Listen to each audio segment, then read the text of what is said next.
Women of South Africa joined Minister Sindisiwe Chukunga on the 70th Women's March commemoration, reflecting on the legacy and the road ahead. Minister, the 1956 Women Marsh set a mark. Now, when you compare between that time and now, and then looking into the future, what can we expect in your own assumption? The women who marched in 1956 were not citizens. They were minors. They could not own anything. They could not inherit anything. They could not decide even about their bodies. They needed somebody, if they were to go to theater for an operation, to give birth to a child, they needed their husband to sign the minor's consent. If the husband was not available, they needed the firstborn son, who is above 18 years, to sign the minor's consent for the mother, because the son was a major and the mother was a minor. That is what was happening at the time when they were marching. They said, you cannot do that to women, not us only, but the future women and generations to come. That's the difference today. That today, I am a citizen in my country. I'm not a minor. I can inherit, I can own property. Those women could not inherit anything. They could not own anything. Hence, we had things called ukungenwa. Because when the husband died, because this woman, married woman, was a minor, she needed the brother, who is a major, to get married to her so that he can own the property. And that is where we're coming from. Today, I'm able to own, I'm able to start my business. And the challenges are still there because of that history that women had to live in. That actually still takes us down.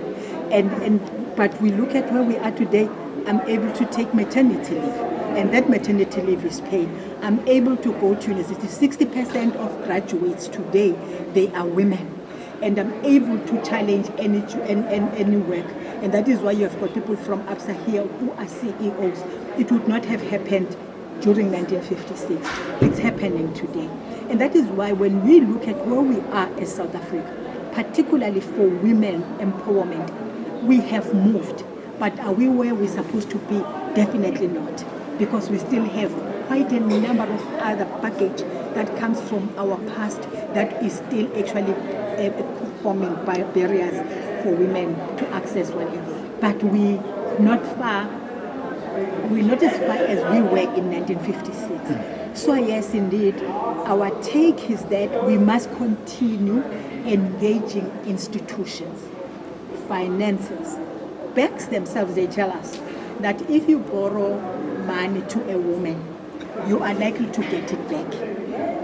If you borrow it to men, they may not even, I can tell you even from my house, I'm most likely to pay people than my husband will because I can't owe a person. And the banks will actually tell us that.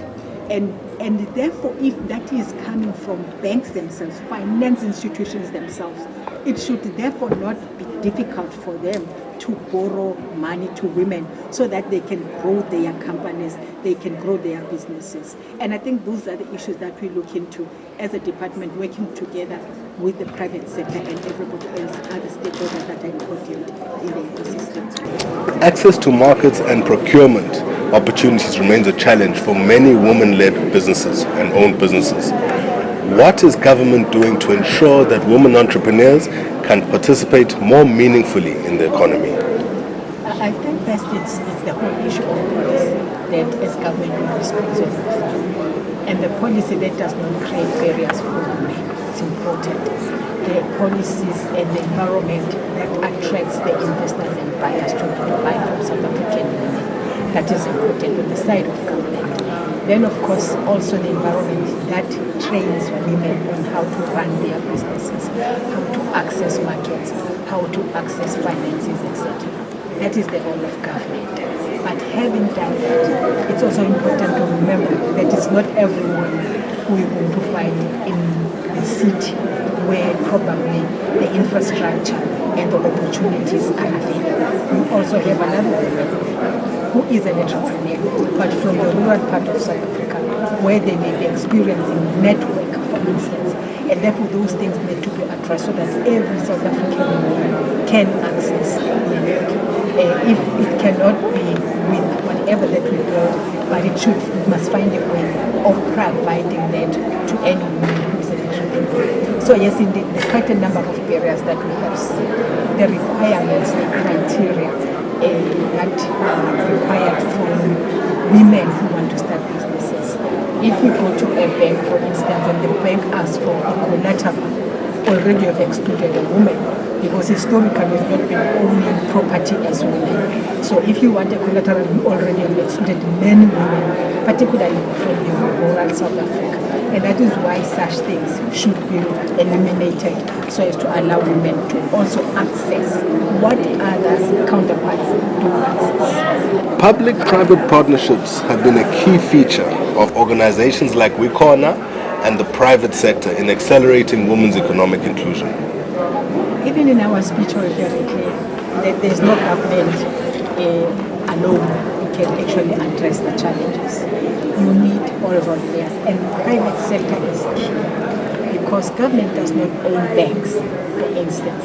So the banks will bring their money to the table, and that is private sector coming. The private sector will have to buy the products of these women. Private sector is important. The private sector will probably be the market for these women, and therefore they are important. And therefore the role of every stakeholder is critical. And indeed you are correct, private-public partnership is therefore key in ensuring that women develop. We're not going to expect that a woman in Tohoyando will only sell her stuff within Tohoyando. They've got to sell it today with technology that we have. Seated there, they can actually sell their stuff to New York, Europe, etc. And for that to happen, both you need government, but you also need the private sector to ensure that that happens for that woman in Tohoyando. And that is why this, as a matter of fact, is an example of what can happen if we work together as government, as private sector. The sponsor of this trade fair is ABSA, it's private sector. What that means is that we have a trade fair because somebody said we can actually sponsor this. That is the private sector. And government says we can bring women, many premiers from different provinces. They ensured that these women are here, they provided transport. That is working together with the private sector, with government, with the entrepreneurs themselves, the innovators coming to share the experiences that they have, to say over and above what you think is this is how else we can actually ensure that our women develop in terms of empowerment. And that is why we said to empower a woman, you empower nations.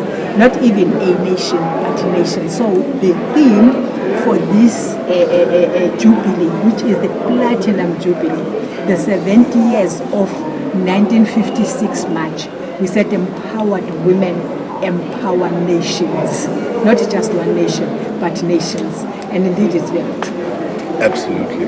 As we begin Women's Month, what message would you like to share with women entrepreneurs who are working hard to grow their businesses despite these challenges they face? Never get tired, never be discouraged. There is a tomorrow. Those who are conglomerates today, they started small.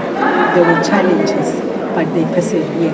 Continue trying, you're going to succeed. Looking ahead, what outcomes do you hope to see from initiatives like Empower Her Market Trade Fair, and what would success look like for women-owned businesses in South Africa? We want these women to be big businesses tomorrow. They can't continue to be small or medium enterprises. We want to see them being big businesses because they have the capacity. They've already started. They are doing something. When we speak about women empowerment and women enterprises, we speak sometimes in the absence of all of them. And it's like we're speaking something that does not exist. They are here. They are saying we are here. We exist. We're selling our products. we actually manufacturing them. We are farmers, we are etc. etc. So support us, and that is what we want to see. We want everyone who was here this year not to be there next year, because we want new ones who will have entered and joined the business sector.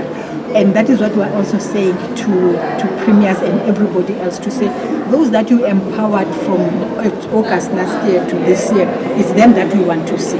Those that you are going to empower from August this year to next year, we will want to meet them next year, so that we see growth. For those that are here, we want to see them growing and becoming big companies, so that they can actually make life easy for their families, their communities, etc. But also they can employ our young people who are sitting at home with qualifications, with master's degrees. Somebody was actually saying here that I was sitting at home with a master's degree, and it cannot be that we are having such in South Africa. And these small businesses, medium businesses, and big businesses that they must become, they must assist us to address the issue of unemployed young people. Thank you, Minister. My name is Samuel Mjanda. I'm at the Innopeace DOT Center for Entrepreneurship at the Durban University of Technology. Minister, just your thoughts on student entrepreneurship. You touched on starting early, starting small. Just your thoughts on student entrepreneurship, and particularly women student entrepreneurship. What pleased me this time around is to actually see tertiary institutions bringing young people who are studying entrepreneurship. Because in our time that this did not exist, and we also believe that it doesn't exist. We're very happy about that. Tertiary institutions must also help us with research to say, what is it that we'll need tomorrow? What will be required by the economy tomorrow, so that we channel our women, our young people towards that, so that their businesses can thrive. If, say, for instance, we are saying, yes, tomorrow we're not going to driving vehicles that need fuel. We're going to be driving electric vehicles that will need batteries, etc.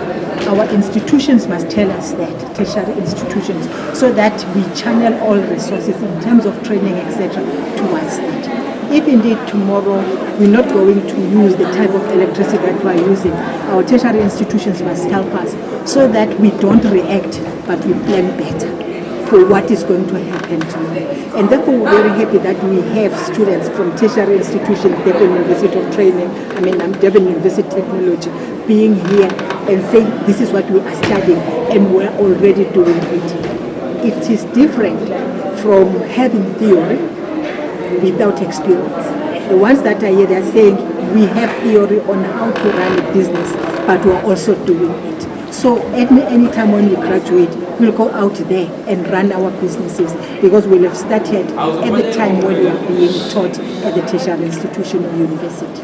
And then just finally, Minister, some of the exciting programs in the department for budding women entrepreneurship. I know we're gathered here today for this event, but what other exciting opportunities could young women, student women be looking forward to? We have the National Youth Development Agency. That is, this time around, we even increased the budget. For all the time it was getting a budget that is less than R1 billion.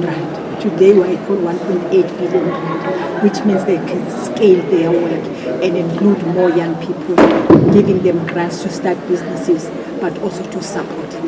That is what is good about what has happened. Beyond that, we have got the Department of Small Business Development, also the budget for women and for youth, persons with disabilities, to start businesses and run their businesses. It's been increased. That will be the case with the Department of Trade, Industry, and that too has got budget. What is critical and of critical importance is to ensure that our women have access to these funds, because they may be there. But if the requirements are a barrier, then they will still not access them.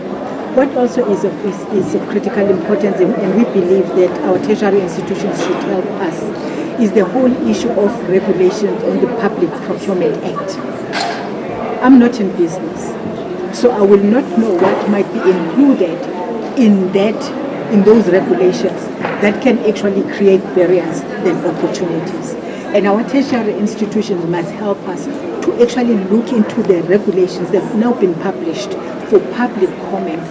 And if we can actually participate and use students, particularly the ones that you have who are already studying entrepreneurship, to say what do you think are the challenges that might create barriers, or things that must be removed, or things that must be included, so that it's easy for young people, for women, for persons with disabilities to access those set-asides. Remember, in terms of Public Procurement Act, women have a 40% set-aside for any procurement by government.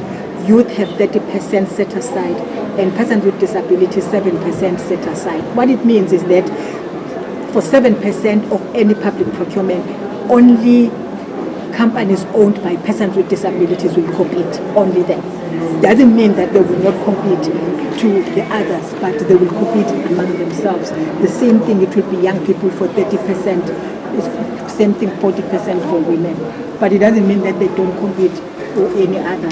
So that is important, and that is what we expect our tertiary institutions to help us with, so that when eventually those regulations are signed into regulations, they are able to promote access than actually creating more barriers and making it very difficult to access the very funds we are talking about, to access the very opportunities that we are creating, even through the Public Procurement Act I was talking about. Thank you so much, Minister.